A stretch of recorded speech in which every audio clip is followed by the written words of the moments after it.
AP ప్రభుత్వం ప్రతిష్టాత్మకంగా తీసుకున్న స్వర్ణాంధ్ర విజన్ 2047 డాక్యుమెంట్ ఆవిష్కరించారు. ఈ డాక్యుమెంట్ ను CM Chandrababu, deputy CM Pawan Kalyan ఆవిష్కరించారు. వెల్తీ, హెల్తీ, హ్యాపీ నినాదంతో స్వర్ణాంధ్ర విజన్ 2047 డాక్యుమెంట్ రూపొందించింది ప్రభుత్వం. 10 సూత్రాలతో 2047 విజన్ డాక్యుమెంట్ రూపొందించారు. ప్రజలందరికీ ఆరోగ్యం, సంపద, సంతోషం లక్ష్యంగా స్వర్ణాంధ్ర 2047 విజన్ కార్యక్రమం జరిగింది. ఉపాధి కల్పనతో పాటు రైతుల ఆదాయాన్ని పెంచుతూ మహిళల ఆర్థిక అభివృద్ధికి కృషి చేసేలా స్వర్ణాంధ్ర విజన్ ను రూపొందించారు. పేదరిక నిర్మూలన, యువతకు నైపుణ్యం, మానవ వనరుల అభివృద్ధి, ఇంటింటికి నీటి భద్రత, రైతు వ్యవసాయ సాంకేతికత, ప్రపంచ స్థాయి పంపిణీ వ్యవస్థ, శక్తి, ఇంధనాల వ్యయ నియంత్రణ సహా అన్ని రంగాల్లో పరిపూర్ణ ఉత్పాదన, సమగ్ర విధానాలతో స్వచ్ఛాంధ్ర వంటి 10 సూత్రాలతో విజన్ 2047 డాక్యుమెంట్ ను రిలీజ్ చేశారు.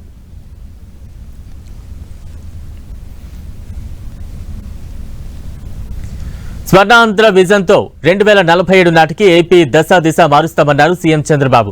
ఈ మహోత్తర కార్యక్రమం ప్రజల తలరాతను, భవిష్యత్ తరాల భవితను మారుస్తుందన్నారు. 5 ఏళ్ల పాలనలో విధ్వంసానికి గురైన రాష్ట్రాన్ని 6 నెలల కాలంలోనే తిరిగి గాడిలో పెట్టామన్నారు. ఉమ్మడి ఆంధ్రప్రదేశ్ కు సీఎంగా ఉన్నప్పుడే హైదరాబాద్ లో విజన్ తో హైటెక్ సిటీ ఏర్పాటు చేశామన్నారు. మిగతా నేతలంతా ఆ ప్రాంతంలో రాళ్లను చూస్తే నేను సింగపూర్ లాంటి దేశాలను ఊహించానని చెప్పారు. ఇప్పుడు ఏపీలోనూ అదే విజన్ తో ముందుకు వెళ్తామన్నారు సీఎం చంద్రబాబు. 2024 ఎన్నికలకు ఒక ప్రత్యేకత ఉంది. 78 నుంచి నేను ప్రత్యక్షంగా ఎన్నికల్లో భాగస్వామినయ్యాను. అనేక ఎన్నికల్లో మేము పోటీ చేశాం.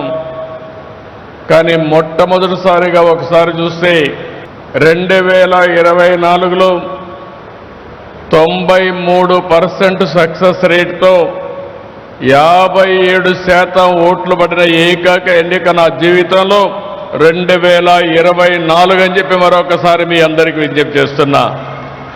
ప్రజల్లో ఆ రోజుండే వాస్తవ పరిస్థితిని ముందుగానే అవగాహన చేసుకున్న పవన్ కళ్యాణ్ గారు ఒకే మాట అన్నారు, నేను ఎప్పుడు కూడా మర్చిపోలేను. ఎట్టి పరిస్థితుల్లో అపోజిషన్ ఓటు డివైడ్ కావడానికి వీలు లేదు. కలిసి ఉంటే బలం ఉంటుంది. కలిసి పనిచేస్తామని ఘంటాపదంగా చెప్పి ముందుకు నడిపించిన వ్యక్తి పవన్ కళ్యాణ్ గారని చెప్పి కూడా నేను మీకు తెలియజేస్తున్నా. హైదరాబాద్లో మీరు చూస్తే 2 నగరాలు, ఒకటి హైదరాబాద్, ఒకటి సికింద్రాబాద్. ఆ రోజు ఆలోచించాం, ఏదైతే వెస్టర్న్ సైడ్ వెళితే అక్కడంతా రాళ్ళు గుట్టలు ఉండేటివి.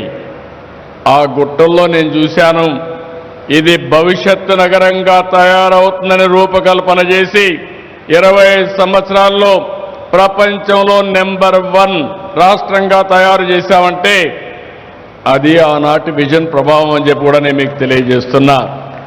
ఎప్పుడూ పవన్ కళ్యాణ్ గారు అంటూ ఉంటారు, సార్ మేము అందరూ రాళ్ళు చూశాం, మీరు మాత్రం అందులో ఒక విజన్ చూశారని. అవును, నేను ఆ రోజు చూసింది ఒక సింగపూర్ చూశాను, లేకుంటే ఒక దుబాయ్ చూశాను, ఒక అమెరికాలో ఉండే న్యూయార్క్ సిటీని చూశాను. ఇలాంటి టౌన్ ఎందుకు డెవలప్ చేయలేమని ఆలోచించి అంచెలంచెలుగా అభివృద్ధి చేశాం. ఈరోజు గర్వంగా చెప్పగలుగుతున్నా, హైదరాబాద్ నగరం వల్ల తెలంగాణ రాష్ట్రం భారతదేశంలోనే ఎక్కువ తలసరి ఆదాయం సంపాదించే రాష్ట్రంగా తయారైందంటే అది ఆ రోజు వేసిన ఫౌండేషన్ అని చెప్పి కూడా నేను మీకు తెలియజేస్తున్నా. ఈరోజు మిమ్మల్ని అందరినీ చూస్తే ఒక కొత్త చరిత్రకు శ్రీకారం చుట్టడానికి ఇక్కడ సమావేశమయ్యాం. అలాంటి ప్రత్యేకత ఈరోజు చరిత్రలో ఎప్పుడూ మిగిలిపోయే విధంగా ఉంటుంది. రాష్ట్ర దిశ మార్చే స్వర్ణాంధ్ర 2047 విజన్ని ఈరోజు ఆవిష్కరిస్తున్నాం. ఇందులో మీరు ఒకసారి చూస్తే ప్రపంచంలోనే తెలుగు జాతిని నెంబర్ 1గా తేయడానికి ఈరోజు బీజం పడింది, ఆవిష్కరణ జరిగింది. ఇది సాధ్యం అవుతుందని చెప్పి మరొకసారి మీ అందరికీ విజ్ఞప్తి చేస్తున్నారు. ప్రజల తలరాతల్ని, భావితరాల భవిష్యత్తును మార్చబోతుంది ఈ స్వర్ణాంధ్రప్రదేశ్ విజన్ డాక్యుమెంట్. మనందరం గర్వపడే విధంగా నరేంద్ర మోడీ గారి నాయకత్వంలో భారతదేశం ప్రపంచంలోనే ఒక శక్తివంతమైన దేశంగా తయారయ్యే పరిస్థితి వచ్చింది. 2047లో మన దేశం 100 ఏళ్ల స్వాతంత్ర భారత ఉత్సవాలు జరుపుకోబోతున్నాం.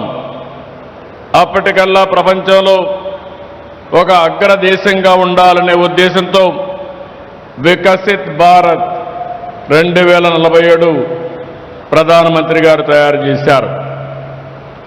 అయితే కేంద్రంలో ఎన్డీఏ ప్రభుత్వం వికసిత్ భారత్ 2047 పేరుతో లక్ష్యాలు నిర్దేశించుకొని ముందుకు పోతున్నారు. అందులో భాగంగానే మనం ఈరోజు స్వర్ణ ఆంధ్రప్రదేశ్ విజన్ డాక్యుమెంట్ తయారు చేశాం.